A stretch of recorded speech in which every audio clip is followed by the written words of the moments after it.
যুদ্ধবিরতির আশা যখন ধীরে ধীরে ম্লান হয়ে আসছে, ঠিক তখনই ইরানের পক্ষ থেকে এসেছে এক কঠোর সতর্ক বার্তা।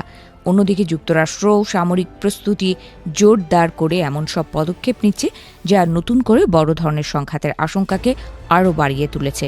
পুরো অঞ্চল জুড়ে এখন এক ধরনের অস্থিরতা আর অনিশ্চয়তার আবহ বিরাজ করছে। ইরানের নৌবাহিনী দাবি করেছে, মধ্যপ্রাচ্যে অবস্থানরত যুক্তরাষ্ট্রের নৌবাহিনীর প্রতিটি গতিবিধি তাদের নজরদারির আওতায় রয়েছে। এক বিবৃতিতে তারা ইঙ্গিত দিয়েছে, মার্কিন বাহিনীর বিরুদ্ধে সামরিক অভিযান শুরু হওয়ার সময় ঘনিয়ে এসেছে। বিবৃতির শেষের সংক্ষিপ্ত কিন্তু তাৎপর্যপূর্ণ বার্তা ছিল, অপেক্ষা করুন, সবকিছুই দেখা যাবে।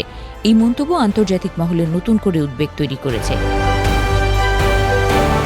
এদিকে বিভিন্ন আন্তর্জাতিক প্রতিবেদনে বলা হয়েছে, যুক্তরাষ্ট্র ইসরায়েলে অতিরিক্ত আকাশে জ্বালানি সরবরাহকারী সামরিক বিমান মোতায়েনের প্রস্তুতি নিচ্ছে। এই সব বিমান থেকে যুদ্ধ বিমানগুলো দীর্ঘ সময় আকাশে থেকে অভিযান পরিচালনা করতে পারবে। নিরাপত্তার বিষয়টি বিবেচনা করে এসব বিমানের বড় অংশ ইসরায়েলের তুলনামূলক নিরাপদ বিমান ঘাঁটি থেকে পরিচালিত হওয়ার পরিকল্পনা হয়েছে বলে জানা যাচ্ছে।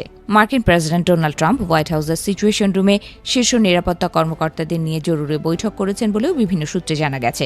বৈঠকে ইরানের গুরুত্বপূর্ণ সামরিক ও পারমাণবিক স্থাপনাগুলোর বিরুদ্ধে সম্ভাব্য অভিযানের নানা বিকল্প নিয়ে আলোচনা হয়েছে।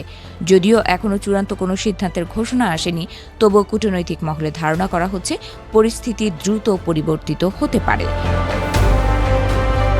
বিশ্লেষকদের মতে বিশ্বের অন্যতম গুরুত্বপূর্ণ জ্বালানি রুট হরমুজ প্রণালীকে ঘিরেই এখন উত্তেজনার কেন্দ্রবিন্দু। এই জলপথ দিয়ে বিশ্বের উল্লেখযোগ্য পরিমাণ তেল পরিবহন করা হয়, ফলে এখানে সামান্য অস্থিরতাও আন্তর্জাতিক জ্বালানি বাজার, বৈশ্বিক অর্থনীতি এবং বিভিন্ন দেশের নিরাপত্তার ওপর বড় ধরনের প্রভাব ফেলতে পারে। অন্যদিকে ইরান দাবি করেছে, তারা জর্ডানে অবস্থানরত যুক্তরাষ্ট্রের কয়েকটি সামরিক বিমান এবং অন্যান্য স্থাপনায় ক্ষেপণাস্ত্র ও ড্রোন হামলা চালিয়ে উল্লেখযোগ্য ক্ষতি করেছে। সাম্প্রতিক সপ্তাহগুলোতে যুক্তরাষ্ট্র ও ইরানের মধ্যে পাল্টাপাল্টি সামরিক পদক্ষেপ পরিস্থিতিকে আরও জটিল করে তুলছে।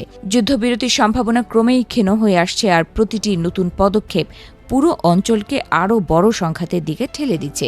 আন্তর্জাতিক সম্প্রদায় কূটনৈতিক সমাধানের আহ্বান জানালেও মাঠের বাস্তবতা এখনও আশাব্যঞ্জক নয়। মধ্যপ্রাচ্যের এই উত্তেজনাপূর্ণ পরিস্থিতি শুধু সংশ্লিষ্ট দেশগুলোর জন্য নয়, বরং পুরো বিশ্বের জন্যই গভীর উদ্বেগের বিষয়। কারণ এই অঞ্চলের যে কোনো বড় সংঘাত আন্তর্জাতিক বাণিজ্য, জ্বালানি সরবরাহ, অর্থনীতি এবং বৈশ্বিক নিরাপত্তায় সুদূর প্রসারী প্রভাব ফেলতে পারে।